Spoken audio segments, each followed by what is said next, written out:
गुरवे नमो विष्णुपादाय विष्णुकृष्णाय गुरुवे श्रीमते भक्तिवेदान्तस्वामी नमस्ते सरस्वती देवी गौरवाणी चारिणी जगत्से शून्यवादी पाश्चात्प्रदेशकारिणि जय श्री कृष्ण चैतन्य प्रभु नित्यानंद श्री अद्वैत गदाधर श्रीवासुदेव गौरभक्तवृंद हरे कृष्णा कृष्ण कृष्ण हरे हरे हरे राम राम राम हरे हरे। हरे कृष्ण। एक मिनट रुकिए, मैं अभी शुरू करता हूँ।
हरे कृष्ण। भगवद गीता का आज छठवां अध्याय शुरू करेंगे। ये बहुत प्रैक्टिकल है, मतलब इसमें बहुत सारा चीज हमको अप्लाई करने के लिए भगवान बताते हैं। तो एक बार भगवान की जो उपदेश है उसको सुनने का प्रयास करो। लोग बोलते हैं कि भगवान से देखना है, भगवान से बात करना है, तो भगवान को देखना है, बात करना है। तो भगवान ऑलरेडी बात कर रहे हैं हमसे। तो इस उपदेशों से भगवान हमको बताना जो बताना चाह रहे हैं तो इसमें सीधा सीधा बता रहे हैं। तो भगवान पर्सनली भी आएंगे तो ये विषय बोलने वाले हैं। तो इसलिए हम लोग जो भगवान बोल रहे हैं उसको एक बार सुन लेंगे। और जिसने इस सृष्टि का निर्माण किया खुद आके बोल रहे हैं, तो हमें थोड़ा ध्यान देने का प्रयास करना चाहिए। तो ये अध्याय क्यों इम्पोर्टेंट है? क्योंकि ये बहुत सारा प्रैक्टिकल चीज बताता है। मतलब क्योंकि मन का जो संबंधित है बहुत सारा विषय इसमें अच्छे से समझाया गया।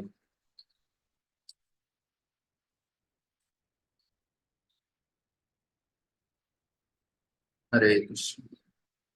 श्री भगवान श्री भगवानुवाच अनाश्रित कर्म फलम कार्यं कर्म करोति यः स सन्यासी च योगी च न निराग्रेण चाप्रियः। श्री भगवान ने कहा, जो पुरुष अपने कर्मफल के प्रति अनासक्त है और जो अपने कर्तव्य का पालन करता है वही सन्यासी और असली योगी है। वह नहीं जो न तो अग्नि जलाता है और न कर्म करता है। तो, तो भगवान बोल रहे हैं कि योगी कौन है? कार्य कर रहा है लेकिन जो कर्म फल से उससे आसक्त नहीं है, और जो अपने कर्तव्य का पालन करता है वही सन्यासी और असली योगी भी है। सन्यासी भी है और योगी भी है।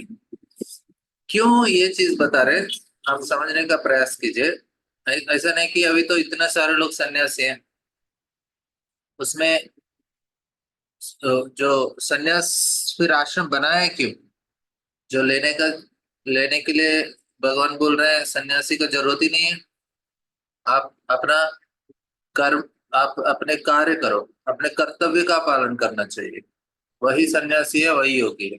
ना कि जो अग्नि नहीं, जो तो अग्नि जलाता है, न तो अग्नि जलाता है मतलब अभी कर्म करना मतलब अग्नि जलाना, कुछ कार्य हो रहा है तो कर्म करना मतलब इधर जो गृहस्थ को हर दिन एक ही करना पड़ता है, और न कर्म कर रहा है, मतलब यज्ञ भी नहीं कर रहा है और कर्म भी नहीं कर रहा है, तो वो सही योगी नहीं है। जो कर रहा है वो सही योगी है।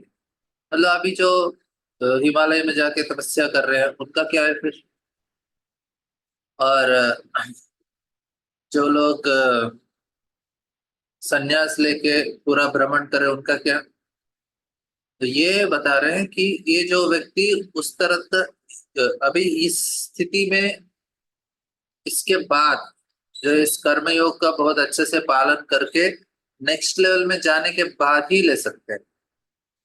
इसलिए ऐसा नहीं कि संन्यास नहीं लेना है, लेकिन संन्यास के लिए उसका योग्यता पता होना चाहिए, उसके बाद लेना चाहिए।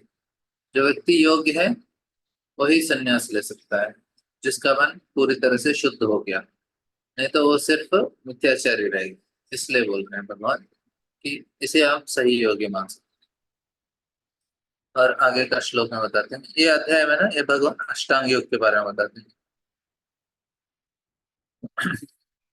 यम संन्यासम इति प्राहुर्योगम तम विद्धि पांडव, न हि अस्य संन्यास न हि अस्य न यत् संकल्पो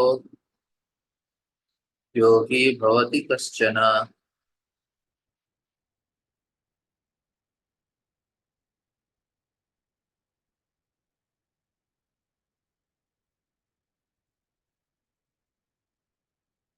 तो इधर बताते हैं कि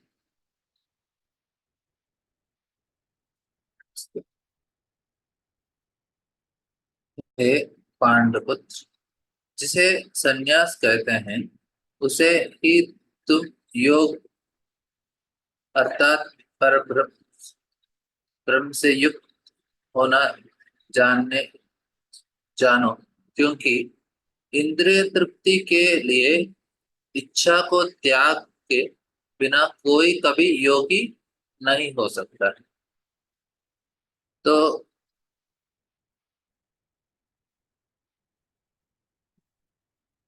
जिसे सन्यासी कहते हैं वही योगी है। क्यों? क्योंकि उसने, दोनों ने क्या किया, इंद्रिय तृप्ति का इच्छा को त्याग दिया, वो ही जाके सन्यास या योगी बन सकता है। तो ये पहला क्वालिफिकेशन। क्या किया उसने? इच्छा को त्याग दिया है। जिन्होंने, क्योंकि इंद्रिय तृप्ति के लिए इच्छा को त्याग के बिना कोई भी योगी नहीं हो सकता है। तो पहला, जिसका इंद्रिय तृप्ति का इच्छा है उसे क्या करना चाहिए? कर्मयोग करना चाहिए। समझ रहे हैं ना आपको? मैं फिर से आपको रिवीजन करा देता हूँ, मुझे डर है कि आप लोग भूल गए होंगे। तो मैं रिवीजन कराता हूँ आप लोगों को। देखिए, पहले क्या होता है? कर्मयोग। ये कर्मयोग मतलब निष्काम कर्म, निष्काम कर्म। तो निष्काम कर्मयोग में हमारा इंद्रिय तृप्ति करने का इच्छा है, डिजायर है, इच्छा है। इच्छा से हमारा मुक्ति नहीं हो, इच्छा है हमारा, और मन शुद्ध नहीं है, मनस इम्प्योर है। इम्प्योर मतलब शुद्ध नहीं है, और इच्छाएं भी नहीं, मतलब इच्छा मतलब मन। एक्चुअली इच्छा है ना, मन का भी है और इंद्रियों का भी है। इंद्रियों का, इंद्रिय भी इम्प्योर है, और बुद्धि, बुद्धि भी इम्प्योर है।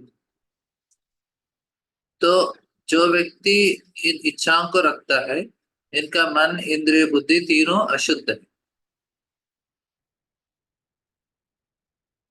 ये अशुद्ध है तीनों। तो इस व्यक्ति को निष्काम कर्मयोग करना चाहिए। जब इसका मन शुद्ध हो जाता है तब जाके वो नेक्स्ट लेवल प्राप्त कर सकते हो। वो क्या कर सकते हैं? ज्ञानी। नहीं तो इधर अष्टांग योग। तो इसमें ना इनका मन शुद्ध हो गया। मन शुद्ध मतलब क्या हो गया? मन, इंद्रिय, बुद्धि तीनों क्या हो गया? जो इच्छा है वो खत्म हो गया। इसलिए वो अष्टांग योग कर सकता है। मतलब उसको इंद्रिय तृप्ति करने का इच्छा नहीं है। उसके मन के अंदर थोड़ा थोड़ा भी इच्छा होता है, फिर उसको संन्यास नहीं ले सकता, क्योंकि उसमें क्या होता है, उसका पतन होने का बहुत बहुत चांसेस है। इसलिए उसको अपना कार्य करते करते धीरे धीरे धीरे उस स्टेज को पहुंचना है। इसलिए भगवान बार बार वार्निंग दे रहे हैं, संन्यास ऐसा नहीं है, संन्यास ये नहीं है, संन्यास ये नहीं है। क्योंकि अर्जुन ने क्या बोला? मैं संन्यास ले लूंगा। भगवान बोले नहीं नहीं नहीं नहीं, संन्यास मत लो, आप निष्काम कर्मियों करो, निष्काम करो। इसलिए पहले श्लोक में वो ही बोल रहे हैं। अभी ये दूसरे श्लोक में भगवान बोल रहे हैं, ठीक है, आपको लेना है संन्यास, तो पहले क्या होना चाहिए? योग्यता। योग्यता होना चाहिए कि आप पूरी तरह से इंद्रिय तृप्ति के लिए इच्छा को त्यागे बिना कोई भी योगी नहीं हो सकता। बहुत क्लियर बताया, क्योंकि इस व्यक्ति ने इंद्रिय तृप्ति को त्याग दिया। अभी इसमें ना योगी में दो वैरायटी रहते हैं। तो अभी इसके बारे में आगे भगवान बताते हैं। आरुरुक्षो निर्योगम कर्म कारण मुच्यते, योगारूढ़स्य तस्यैव समः कारण मुच्यते। इधर बताते हैं कि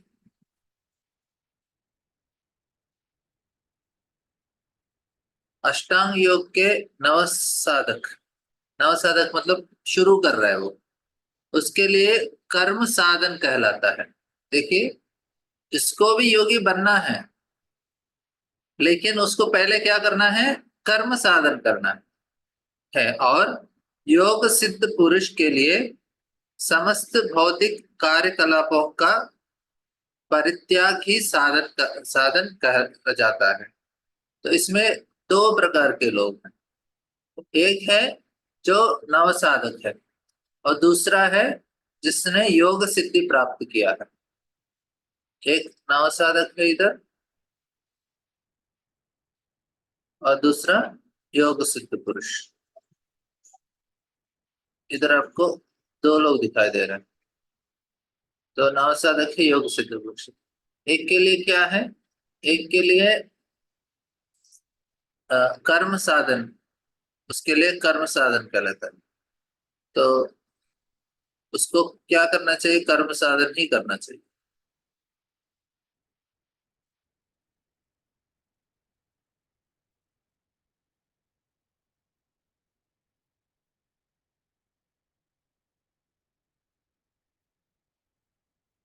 ठीक है।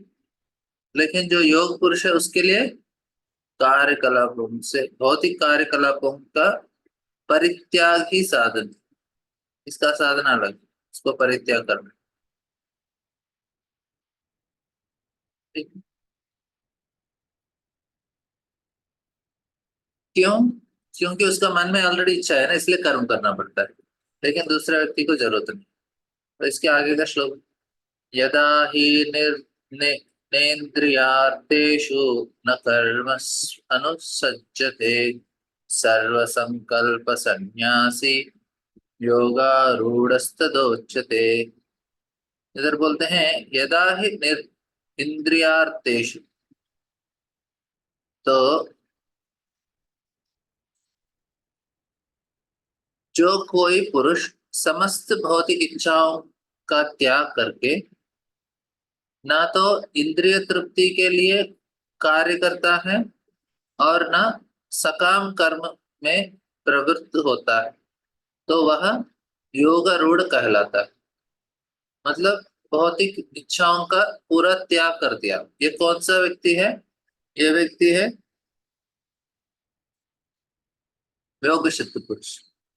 उसके लिए कोई पुरुष समस्त भौतिक इच्छाओं का त्याग करके न तो इंद्रिय तृप्ति के लिए कार्य करता है, और न सकाम कर्म में प्रवृत्त होता है, तो वह योग रूढ़ कहलाता है।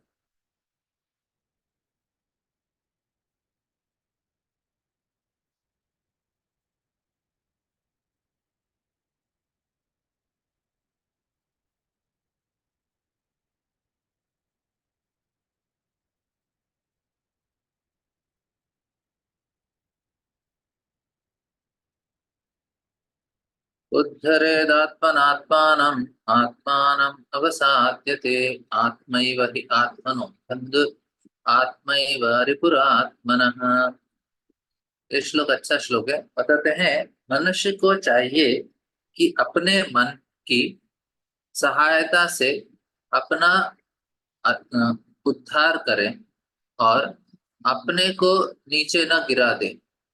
यह मन बद्धजीव का मित्र भी है और शत्रु भी है।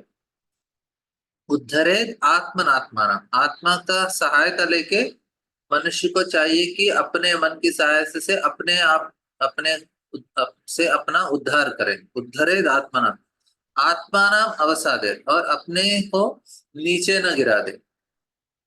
और आत्मैव आत्मना बंधुर आत्मैव रिपुरात्मनः। इधर बताते हैं यह मन बद्ध जीव के लिए मित्र भी है और शत्रु भी, विपुरात्मा। अभी इधर मन मतलब, क्योंकि हमारा मन क्या है अभी, अनियंत्रित है। इसके अंदर बहुत सारे इच्छाएं हैं, तो हमें इनसे बाहर छुटकारा प्राप्त करने का प्रयास करना चाहिए। मनुष्य चाहिए कि अपने मन की सहायता से अपना उद्धार करे। मन में क्या है अभी, मन मतलब सारा चीज आता है, उसमें अहंकार भी आता है, बुद्धि भी आता है और मन भी आता है। तीनों चीजों को हमको शुद्ध करना होता है। तो मैंने वो डायग्राम में डाल किया ना, तीनों चीज अशुद्ध हो गए। तो इस व्यक्ति कौन है, ये नवसक क्या है, अभी अभी योग शुरू किया, तो उसको ये सारा चीज के ऊपर ध्यान देना है, इनको शुद्ध करने का प्रयास करना चाहिए। बंधुरात्मात्मनस्तस्य येन येनात्मैवात्मनश्चितः अनात्मनस्तु शत्रुत्वे वर्तते वर्ततात्मेव शत्रुवत्। जिसने मन को जीत लिया है उसके लिए मन सर्वश्रेष्ठ मित्र है, किंतु जो ऐसा नहीं कर पाया उसके लिए मन सबसे बड़ा शत्रु बन जाता है। ये बहुत इधर बहुत प्रैक्टिकल में बताया ना, तो भगवान ये बहुत सारा चीज बताया। जिसने मन को जीता है वो बहुत बुद्धिमान है, तो उसके लिए मन सर्वश्रेष्ठ मित्र है, किंतु ऐसा नहीं किया उसके लिए सबसे बड़ा शत्रु होता है। तो हमारा मन हमारे लिए अभी कैसा है, अभी शत्रु है मित्र है, उसको कितना नियंत्रित कर सकते हैं। इसलिए बहुत मुश्किल होता है मन को नियंत्रित करना, जब करते समय हमको समझ में आ जाता है कि इस मन को जीतना कितना मुश्किल है। तो लेकिन फिर भी हमको प्रयास करना चाहिए, जितना हो सके उतना प्रयास करना चाहिए कि मन से मन को नियंत्रित करने के लिए। तो इधर ये चीज बताया कि कैसे मन को नियंत्रित करना इतना महत्वपूर्ण चीज। और बहुत सारा कहानी है, आपने भी सुना होगा, जैसे मन ने बहुत लोगों को धोखा दिया है और लोग उसके प्रभाव में जाके लोभी हो जाते हैं, क्रोधी हो जाते हैं, और दूसरों को कुछ लोग धोखा देते हैं, कुछ लोग मार देते हैं, कुछ लोग गुस्सा करते हैं, और सारा टेंशन टेंशन टेंशन टेंशन है पूरा मन के वजह से। अभी इतना सुनते हैं, कल भी हमने चर्चा किया, अरे आसक्त मत होना, आसक्त मत होना फल के प्रति, लेकिन मन उधर ही जाता है। तो जो चीज नहीं करो तो वही करता है। एक बार ऐसा होता है कि एक राजा को, उनको बाल सारे झड़ जाते हैं, बेचारा राजा को मुकुट लगाए तो वो गिर जा रहा, तो उसको फिर वो सारे डॉक्टरों को बुलाता है, बोलता है कुछ तो इलाज करो, मुझे बाल चाहिए। तो बेचारे डॉक्टर भी अलग अलग तरीके से उसको दवाई दे रहे हैं, लेकिन दवाई लगाते हैं सिर्फ फोड़ा आ रहा है, बस बाल नहीं आ रहे। तो डॉक्टर बहुत परेशान हो गए, इतना गुस्सा आ गया, बोला आप लोग को मैं 1 महीने का समय दे रहा हूं, बाल नहीं उगाया तो आपका सर काट। सारे डॉक्टर बेचारे डर गए। उसमें से एक बुद्धिमान डॉक्टर था, उसने बोला ठीक है कुछ करेंगे। उसने क्या किया, उसने बोला राजा मैं आपको 3 महीने के अंदर बाल दिला दूं। तो राजा बहुत खुश हो गया। तो उसने बोला, उसने अलग अलग फोटो दिखाए कि आपको कौन सा स्टाइल का बाल चाहिए, ऐसा नीचे जाने वाला, ऐसे जाने वाला, राउंड राउंड चाहिए, ऐसे सीधा सीधा चाहिए, सब पीछे जाने वाला चाहिए, अलग अलग फोटो दिखाए कौन सा स्टाइल का बाल चाहिए। तो राजा भी ऐसे लग गया, सीधा सीधा थोड़ा अच्छा लग रहा है, स्ट्राइक पैसा जा रहा है। उसने सेलेक्ट कर लिया। तो उसके बाद ऐसा हुआ कि जब राजा ने, उसने दो दवाई दिया, एक टैबलेट दिया और एक टॉनिक दिया। बोला राजा एक 3 बार लेने का इसको। मैंने बोला ठीक है। तो फिर उसने राजा को बोला, राजा सुबह शाम दोपहर में लेने का। लेकिन बोला राजा एक कंडीशन। बोला क्या है? आप ना ये जब दवाई लेते हैं, आपको जाड़ू को याद नहीं रखना और सड़ा हुआ अंडा को याद नहीं। राजा बोला अरे मैंने जीवन में कभी जाड़ू को टच ही नहीं किया, तो करता ही नहीं से सारे इतने मेरे नौकर चाकर।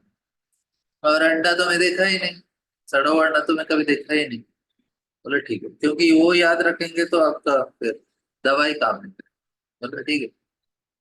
तो फिर राजा चला गया दवाई देके। तो राजा गए उसका दवाई लेने के लिए, जो टैबलेट है उसका ढक्कन खोला। तो तुरंत उसको समझ में आया कि अरे मुझे क्या नहीं याद करना चाहिए, इसका झाड़ू याद नहीं करना चाहिए। फिर झाड़ू याद हो गया। बोले ठीक अच्छा नहीं है, मैं ना ये जो समय है मेरा मुहूर्त अच्छा नहीं है। फिर एक आधा घंटे के बाद खोला उसने, चलो थोड़ा टॉनिक पी लेता हूँ। उसको खोला। तो खोलते ही उसको आ, समझ, उसको फिर याद, सड़ा हुआ अंडा याद हो। तो हर आधा घंटे में जा रहा है उसको, ना तो सड़ा हुआ अंडा नहीं तो उसको आ, झाड़ू याद आ। तो पूरा दिन वही याद आने लगा। और बेचारे को सपने में भी हजारों झाड़ू और हजारों अंडे ही दिख रहे थे, सड़ा हुआ अंडा। एक हफ्ता तक बेचारे राजा ने प्रयास किया, उसके बाद समझ में आया कि मुझे बाल नहीं आने। तो ये क्या समझ में आता है कि हमारा मन ऐसे है, जो मन सोचो ना वही सोचने में। तो लेकिन जिसने आत्मा को जीत लिया, भगवान बोलते जितात्मन प्रशांतस्य परमात्मा समाहितः शीतोष्ण सुख दुखेषु तथा मानापमानयो। भगवान बोलते हैं जिसने मन को जीत लिया है उसने पहले ही परमात्मा को प्राप्त कर लिया, क्योंकि उसने शांति प्राप्त कर लिया है।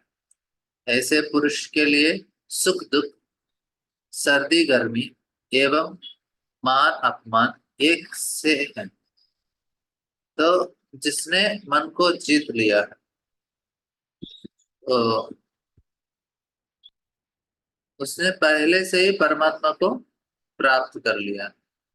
क्योंकि तो ये बहुत इम्पोर्टेंट है।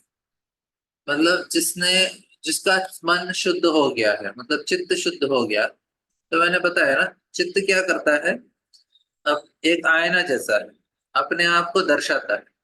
मतलब आपने मोबाइल निकाला और उसमें इसका क्या बोलते हैं, कैमरा, उल्टा कैमरा लगा है, तो अपने आप को देख सकते हैं ना। तो चित्त ऐसा ही है। अभी वो कैमरा गड़बड़ है, उसमें पूरा धूल में आ गया, अपने आप को देख नहीं पाते। तो उसी प्रकार जब वो शुद्ध हो गया, अभी हमारा वो गंदा हो गया इसलिए देख नहीं पा रहे अपने आप। लेकिन वो जब शुद्ध हो जाता है तो अपने आप आत्मा को देख सकते हैं और परमात्मा को भी देख सकते हैं। इसलिए बोलते हैं जिस जिसने मन को जीत लिया है, मतलब उसको नियंत्रित किया है, उसको शुद्ध कर लिया, उसने पहले से ही परमात्मा को प्राप्त कर लिया है, क्योंकि उसने शांति प्राप्त कर ली। उसको शांति भी प्राप्त होता है। ये श्लोक यही बता रहा है। तो जितात्मनस्य प्रशांत, जितात्मन प्रशांत परमात्मा से उसने शांति, शांत। और ऐसा पुरुष के लिए सुख दुख, सर्दी गर्मी एवं मान अपमान एक से, बस, सिंपल। तो आगे सुनो ना। ज्ञान विज्ञान तृप्तात्मा भूतस्थो विजितेन्द्रियः युक्त इति उच्यते योगी समलोष्ट्रास्मकाञ्चनः। तो इस योगी का बता रहे हैं भगवान, वह व्यक्ति आत्म साक्षात्कार को प्राप्त तथा योगी कहलाता है, जो अपने अर्जित ज्ञान तथा अनुभूति से पूर्णतया संतुष्ट रहता है, ऐसा व्यक्ति अध्यात्म को प्राप्त तथा जितेंद्रिय कहलाता है।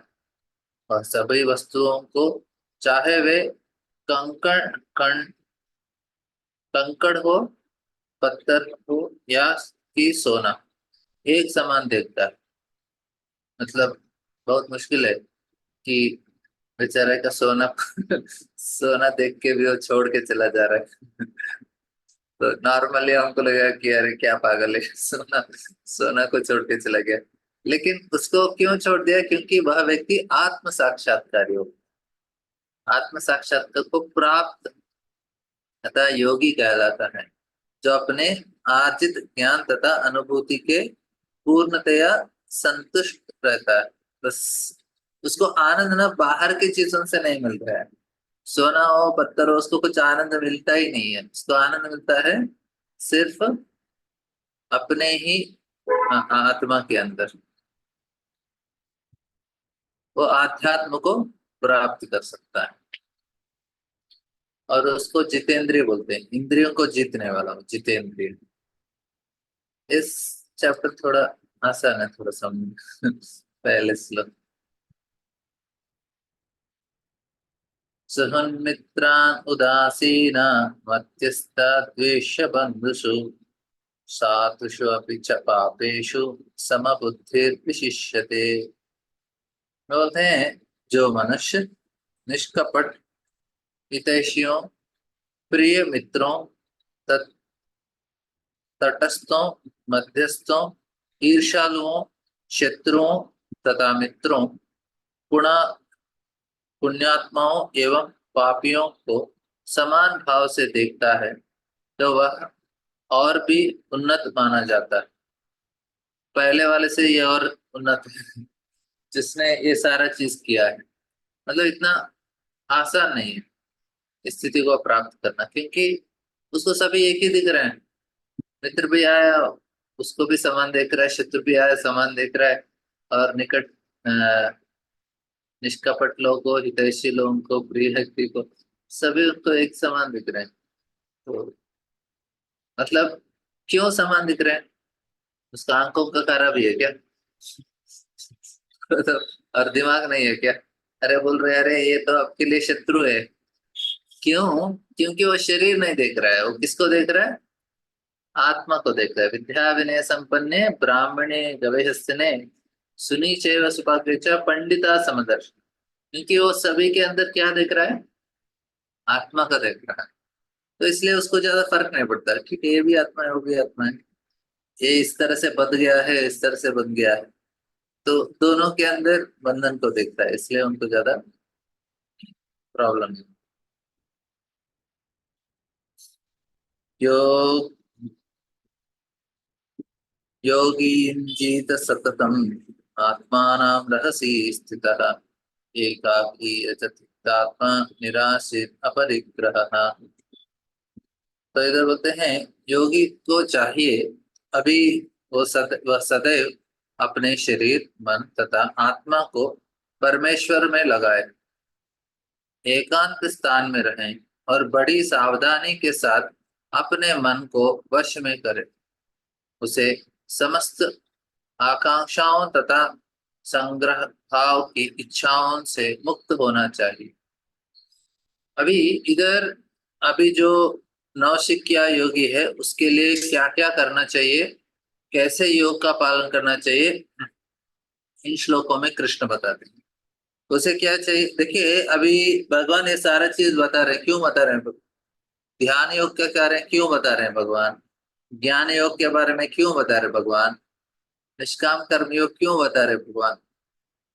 वो ऐसा नहीं कि वो चाहते हैं कि हम करें इसलिए बता रहे, वो नहीं चाहते कि हम करें इसलिए बता रहे। बोले नहीं चाहते तो बताने का क्या जरूरत है? क्यों जरूरत है? ताकि लोग ये नहीं बोलेंगे कि भगवान को ये इनके बारे में जानते नहीं भगवान, इसलिए सिर्फ भक्ति जानते हैं, भक्ति बताए। बोलते नहीं नहीं नहीं मैं जानता हूँ इसको इसलिए मैं बता रहा हूँ। और एक कारण है कि भगवान दिखाना चाहते हैं कि कितना मुश्किल है, इसको कर ही नहीं पाएंगे आप। अभी आगे के श्लोकों में आपको पता चल जाएगा। इस अध्याय का अभी कर्मयोग का, निष्काम कर्मयोग, ज्ञान योग, ध्यान योग, भगवान ये क्यों बता रहे हैं कि ये दिखाने के लिए कितना मुश्किल चीज है ये। इसलिए आप, अच्छा है कि आप भक्ति योग कर लो, जो आसान है। इनके इनके तुलना में आसान है। ऐसा नहीं कि वो भी आसान है, लेकिन इनका तुलना में तो बहुत आसान। भगवान भक्ति बताना चाहते हैं। अभी कैसा है कि मैं एक आदमी को मिला, उसने बोला देखो, पूरा वेद शास्त्र सारा चीज का जो सार है ना, हमारे गुरु ने एक पुस्तक में लिखा, सब कुछ उसमें। तो फिर हाँ, तो मैंने बोला, मतलब आपका गुरु को ना इससे ज्यादा कुछ पता ही नहीं, इसलिए इतना ही एक ही बुक लिखा, उनको पता ही नहीं। तो अभी कृष्ण को भी वही बोलेंगे, अरे इतना ही पता है, मतलब इनको कुछ पता नहीं होगा, इतना ही पता है नहीं। इसलिए भगवान ने क्या किया, सारा टॉपिक कर दिया, ताकि लोग ऐसा निंदा नहीं करे कि इनको पता नहीं था इसके बारे में, इनको पता नहीं था। नहीं, भगवान बोले सबको पता है। और फिर मेरा जो कंक्लूजन है, मैं बता रहा हूँ, मन मना भव मत करो, तो मेरा भक्त बन, ये बताना चाहते थे भगवान। तो इधर ये योगा के बारे में भगवान इधर विस्तार से बता।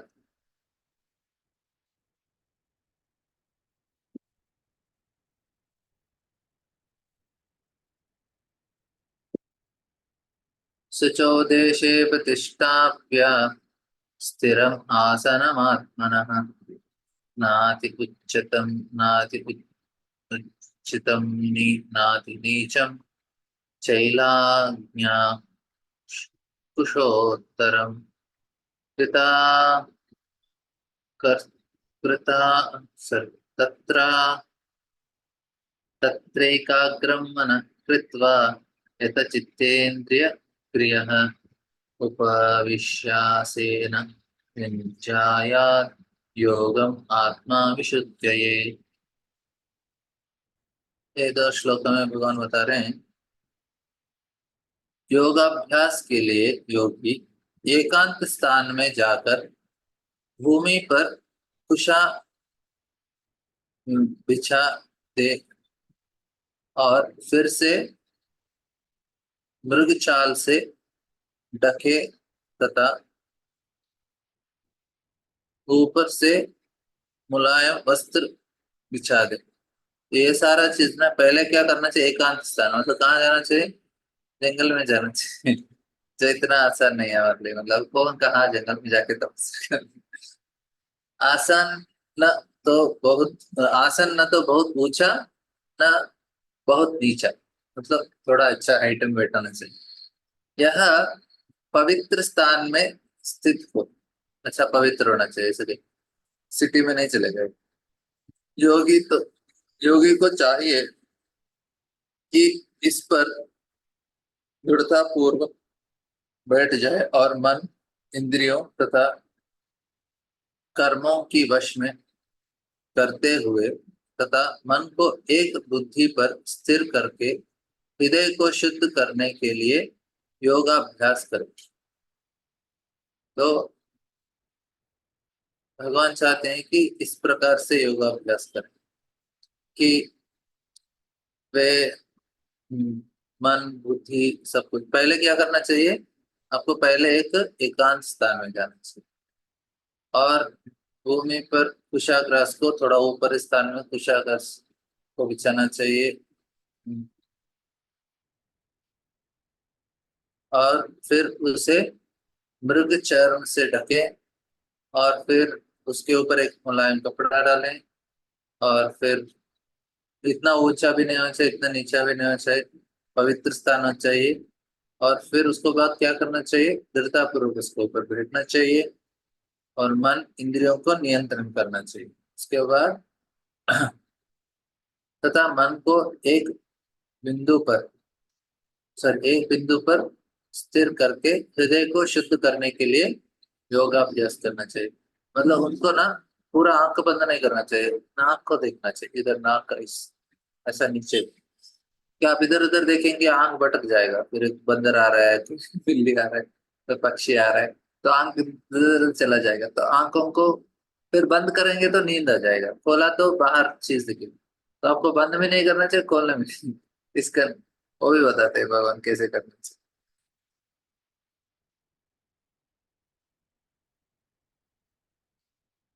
समं कायो स्थिरो ग्रीवं धारयन् अचलं स्थिरः, समं प्रेक्ष्य नासिकाग्रं स्वं दिशश्चानवलोकयन् प्रशान्तात्मा विगतः हि ब्रह्मचर्यावृते स्थितः, मनः संयमयच्च चित्तो युक्त युक्त आसीत मत्परः। तो इधर बोल रहे हैं, योगाभ्यास करने वाले को चाहिए कि वह अपने शरीर, गर्दन तथा सिर को सीधा रखे और नाक के आगे, नाक के अ, अगले सिरे पर दृष्टि लगाए। इस प्रकार वह अविचलित तथा दमी दमित मन से भय रहित विषय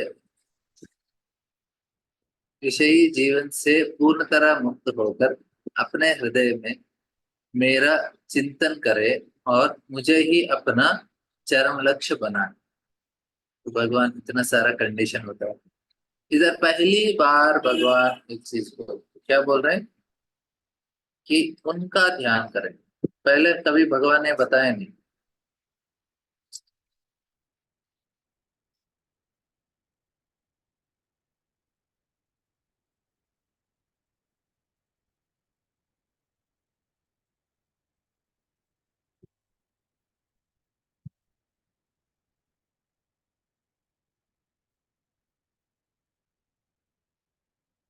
तो भगवान बोलते हैं मेरा चिंतन करें और मुझे ही अपना चरम लक्ष्य बनाया। लेकिन उससे क्या बोल रहे हैं, उसको चाहिए कि उसका शरीर ये सीधा रहना चाहिए, सब कुछ गर्दन शरीर सब कुछ सीधा रखना चाहिए, नाक के अगले सिरे पर, तो नाक के इस जगह पे उसको ध्यान दृष्टि लगाना चाहिए।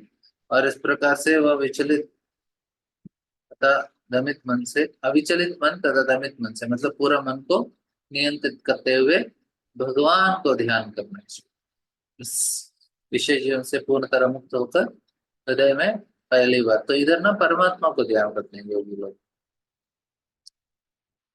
ये ना करने का जरूरत नहीं है, लेकिन भगवान ने बताया, बताया ना कारण क्यों बता रहे भगवान, इसलिए एक बार जान लेंगे कि कितना मुश्किल चीज है। किसी को करना है तो सोच सकते हैं, और एक बार किसी को ऐसा आइडिया आ गया कि मुझे ध्यान योग करना है, ज्ञान योग करना है, तो भगवान बोलते हैं देखो ऐसा ऐसा चीज है, आप उसके हिसाब से कर लेना। तो भगवान ने स्टैंडर्ड बोल दिया। युञ्जन् एवं सदात्मानं योगी नियतकामानसः शान्तिं निर्वाणं परमं मत्समस्ताम् अधिगच्छति। इस प्रकार शरीर मन तथा कर्म से निरंतर संयम का अभ्यास करते हुए संयमित मन वाले योगी को इस भौतिक अस्तित्व के की समाप्ति पर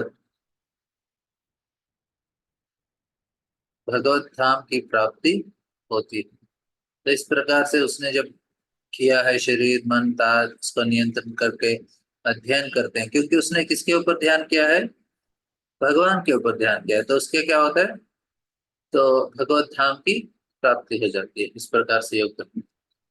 पहले जंगल जाना है, कोई ऐसा नहीं कि कोई घर में बैठ के योगा कर रहा है, सुबह सुबह प्राणायाम योगा कर रहा है, अपने आप को योगी नहीं बोल सकता। अभी रामदेव बाबा योगी थे, अभी नहीं है। अभी तो सिर्फ अभी ऋषिकेश में रहते हैं, योगा सिखाते हैं। लेकिन योगा ना ये लोग अच्छे तबीयत के लिए, अच्छा सेहत बनाने के लिए, पेट कम करने के लिए, नहीं तो पीठ का दर्द कम करने के लिए, नहीं तो डायबिटीज कम करने के लिए, इसके लिए योगा करते हैं। लेकिन योगा का ये सही उद्देश्य नहीं है। योगा करने का उद्देश्य है कि हम भगवत धाम प्राप्त करे, भगवान के ऊपर ध्यान करे, ऐसा। तो आगे का श्लोक में बोलते हैं, नाद्य असंतस्तु योग्योस्ति न चैकान्तम् अनसन्तः न चाति स्वप्नशीलस्य जागृतो नवचार्जुन। हे अर्जुन, जो अधिक खाता है या बहुत कम खाता है, जो अधिक सोता है अथवा जो पर्याप्त नहीं सोता है, उसे योगी बनने की कोई संभवता नहीं। तो ज्यादा खाना कम खाना दोनों भी सही नहीं है, ज्यादा सोना कम सोना दोनों भी सही नहीं है। मतलब युक्त होना चाहिए, युक्त आहार विहार से युक्त चेत तो स्वप्न योग। तो इसलिए भगवान बोलते, युक्ताहार विहारस्य युक्त चेष्टस्य कर्मसु युक्त स्वप्नावबोधस्य योगो भवति दुःखः। जो खाने, सोने, आमोद, प्रमोद तथा काम करने के लिए आदतों में नियमित कर रहता है, वह योगाभ्यास द्वारा समस्त भौतिक क्लेशों को नष्ट कर सकता है। मतलब ज्यादा भी नहीं कम भी नहीं, मतलब युक्त, युक्त मतलब प्रॉपर, जितना लेना है उतना ही लेना चाहिए। तो वो व्यक्ति क्या होगा, उसका भौतिक क्लेशों को नष्ट कर सकता है। इस प्रकार से जिसमें करना मना नहीं है, लेकिन प्रॉपरली करना चाहिए।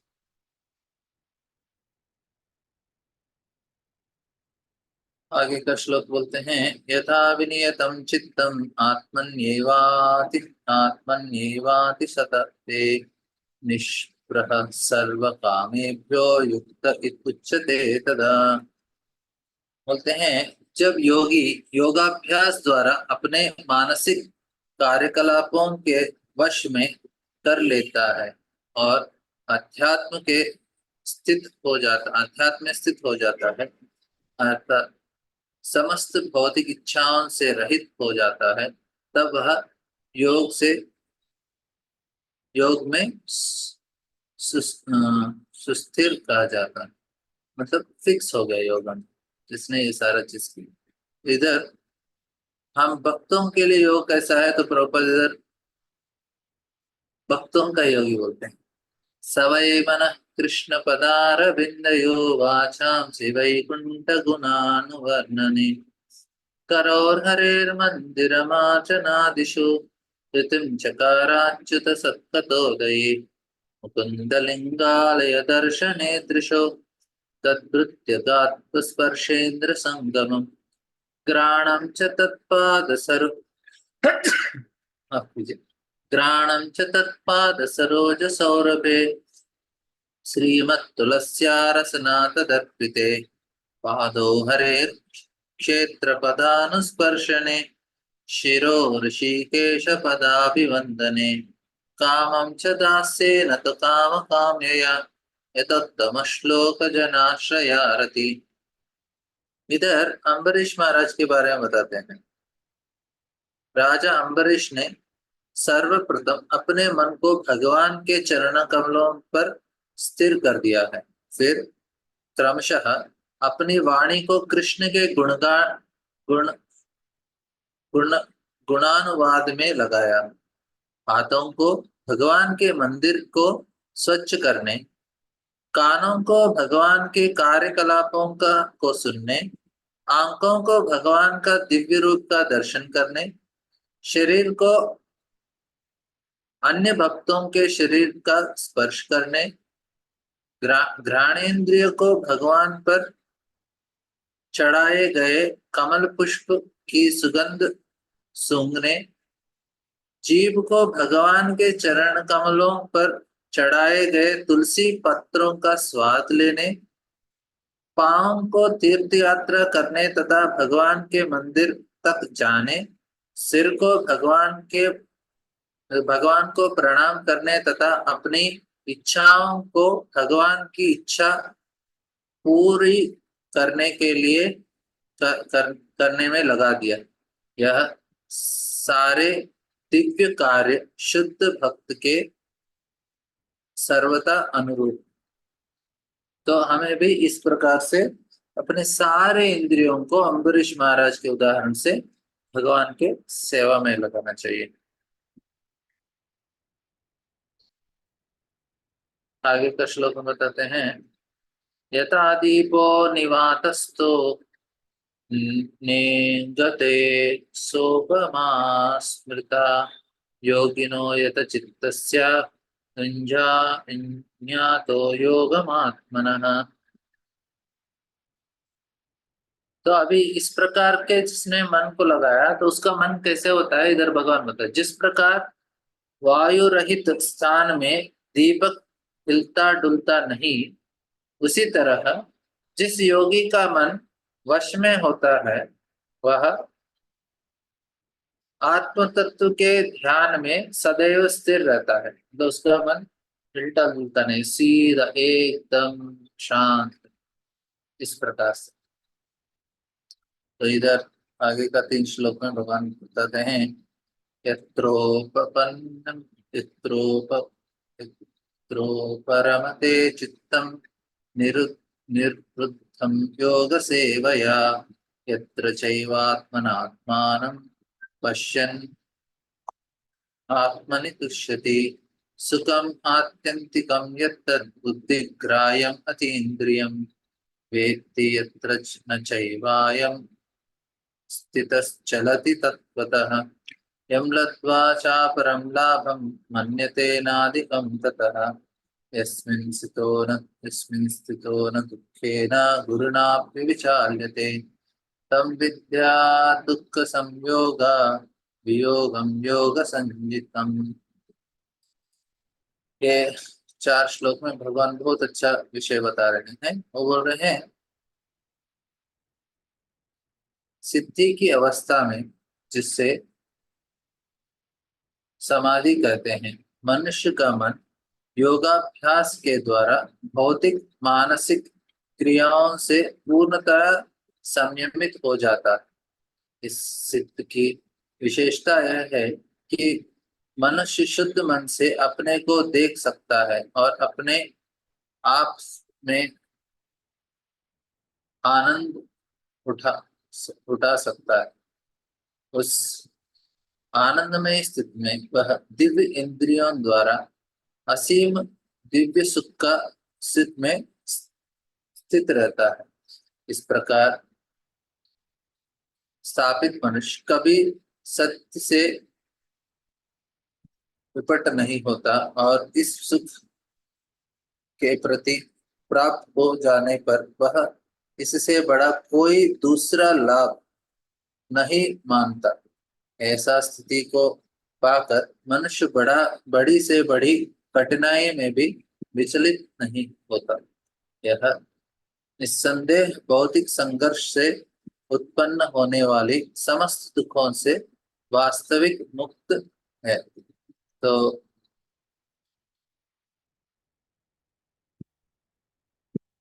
तो इसलिए ये ना ये थोड़ा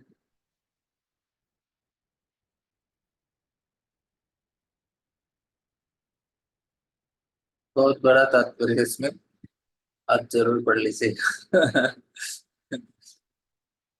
तो आगे का श्लोक बोलते हैं। सो निश्चयते योक्तव्यो योग निर्विण्ण चेतसा संकल्पो प्रभवान् कामस् त्यक्त्वा सर्वान् अशेषतः मनसैवेन्द्रियाग्राम्यं विनीयं समं समन्ततः।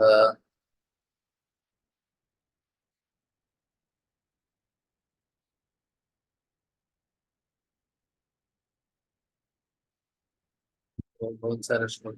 किसी को कुछ प्रश्न है अभी तक का? मैं तो इतना देर से बोल रहा हूँ। एक तात्पर्य पढ़ लेंगे, अनुवाद पढ़ लेंगे फिर। मनुष्य को चाहिए कि संकल्प तथा श्रद्धा के साथ योगाभ्यास में लगे और पथ से विचलित न हो। उसे चाहिए कि मनोधर्म से उत्पन्न समस्त इंद्रियों की निप- निरपवाद रूप से त्याग दें, और इस प्रकार मन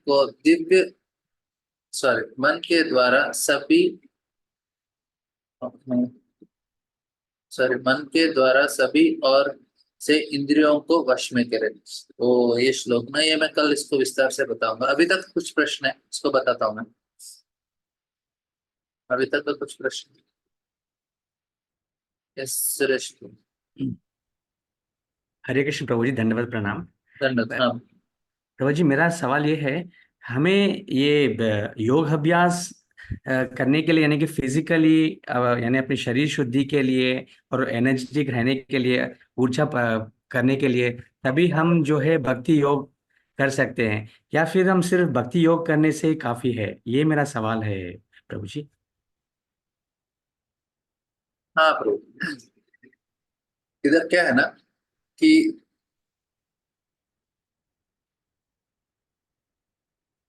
हम लोग अ, ये जो शरीर है, आपको थोड़ा एक योगा के बारे में एक छोटे चीज बताऊं। हाँ। योगा क्यों करना चाहिए, और ये योगा क्लास है तो योगा ले सकते हैं। योगा के बारे में देखिए, हमारा जो शरीर है वो जो चित जो अ, आत्मा है, इससे आता है प्राण वायु।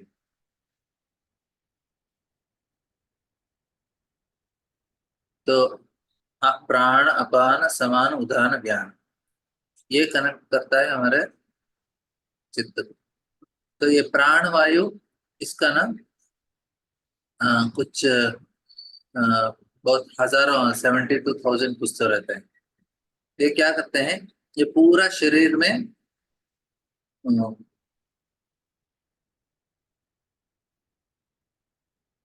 इसको नाड़ी बोलते हैं। ये नाड़ियों को पहुंचाता है तो हमारा शरीर। तो ये हमारा पूरा शरीर में इस प्राण वायु पूरा प्रकट होता है नाड़ियों के द्वारा। तो इसमें चेतना अच्छा से पहुंच जाता है। अभी कभी हम लोग कुछ ऐसा हाथ ऐसा रख के थोड़ा बहुत देर तक ऐसे बैठ जाते हैं, तो फिर उसमें कुछ हमारा स्पर्श चला जाता है ना, नमनेस आता है।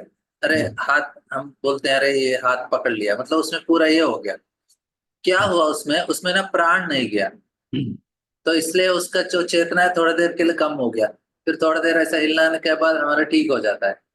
तो ये क्या हुआ, प्राण नहीं गया उसमें। तो हमारा शरीर में अभी जो अलग अलग प्रकार से दर्द होते हैं, ये दर्द क्या है, क्योंकि हमारे शरीर के अंदर ये नाड़ियां हैं, इसमें प्राण पहुंचना चाहिए सभी जगह, हाथ में पैर में। तो जब योगा करते हैं ना, योगा में ये लोग अपना हाथ इस तरह से हिलाते हैं, तो क्या कर रहे हैं उसमें, ये प्राणवायु को पहुंचा रहे हैं। जब प्राण पहुंचता नहीं है उसमें, तो किसी भाग में, तो तुरंत ना उसमें दर्द होता है। जी। जो पेन आता है ना, हाँ। अभी लोग बोल रहे हैं मेरे घुटनों में दर्द हो रहा है, मेरे हाथ में दर्द हो रहा है, पेट में दर्द हो रहा है। क्या हो रहा है कि हमारा प्राणवायु नहीं पहुंच रहा है उधर, इसलिए सारा दर्द हो रहा है। तो इधर अ, इसलिए योगा करने से क्या होता है ना, ये पूरा वायु सभी में प्रवेश करता है।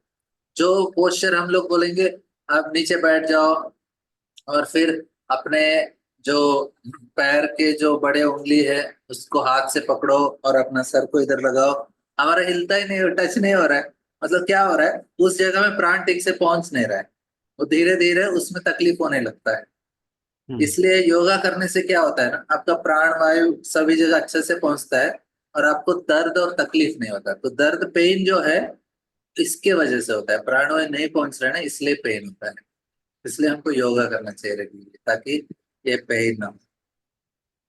हाँ। तो समझ हम, लो। हाँ, योगा करके फिर हम चैंटिंग। हमारा हमारा भक्ति योग है ब्रो, लेकिन ये क्या है ना, ये अच्छा हाँ। सेहत के लिए, हेल्थ अच्छा हाँ। रखने के लिए। हाँ। हेल्थ अच्छा रहेगा तो अच्छा चैंटिंग होगा ना। जी। जी। हरे कृष्णा।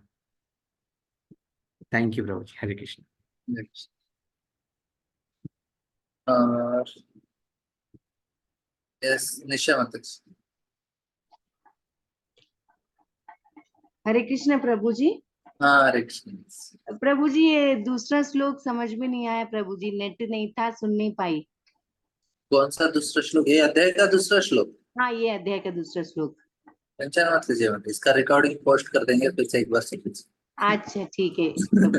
फिर मैं बता देता हूँ। मतलब ठीक है, जो भी thank you। आपका मिस हुआ टेंशन नहीं लेने का, क्योंकि रिकॉर्डिंग तो हम लोग पोस्ट कर रहे हैं। मैंने आज का क्लास रिकॉर्डिंग कर दिया, फिर भी आपके लिए एक बार पढ़ लेंगे सेकंड श्लोक का।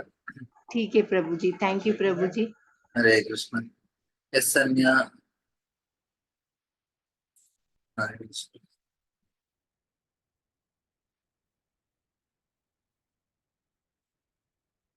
इसमें बोलते हैं यह संन्यासना इति प्राहुर्योगम तद्बुद्धि पांडव न हि अस्य संन्यास न हि संन्यासयत् संकल्पो योगी भवति कश्चन।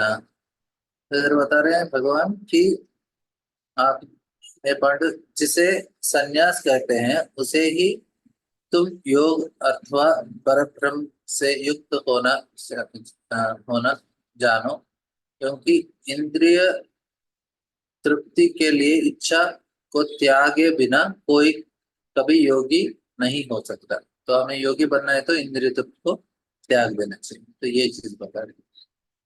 और किसी को कुछ प्रश्न नहीं?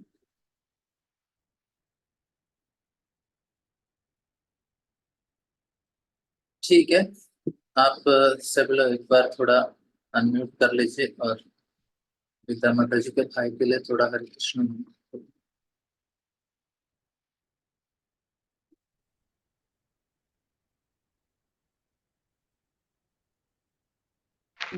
हरे कृष्णा हरे हरे कृष्णा कृष्ण हरे कृष्ण कृष्ण कृष्ण हरे कृष्ण हरे, कृष्ण हरे हरे हरे हरे हरे राम राम हरे हरे राम राम राम राम राम राम हरे हरे हरे हरे हरे हरे कृष्णा कृष्ण हरे हरे कृष्णा कृष्ण कृष्ण हरे कृष्ण कृष्ण हरे हरे, कृष्ण हरे कृष्ण हरे हरे राम हरे हरे हरे राम राम राम राम हरे हरे राम राम हरे हरे हरे कृष्णा हरे कृष्णा कृष्ण हरे कृष्ण कृष्ण हरे हरे हरे, कृष्ण हरे कृष्ण हरे कृष्ण राम हरे हरे हरे हरे हरे राम राम हरे राम राम हरे हरे राम राम हरे हरे हरे हरे। हरे हरे कृष्ण। कृष्ण दंडवत बहुत बहुत प्रणाम धन्यवाद धन्यवाद हरे प्रणाम। कृष्ण हरे कृष्ण प्रभु जी, दंडवत हरे प्रणाम कृष्ण प्रभु जी माता जी, हरे थैंक कृष्ण यू प्रभु वेरी जी, मच दंडवत प्रणाम। प्रभु जी धन्यवाद दंड प्रणाम।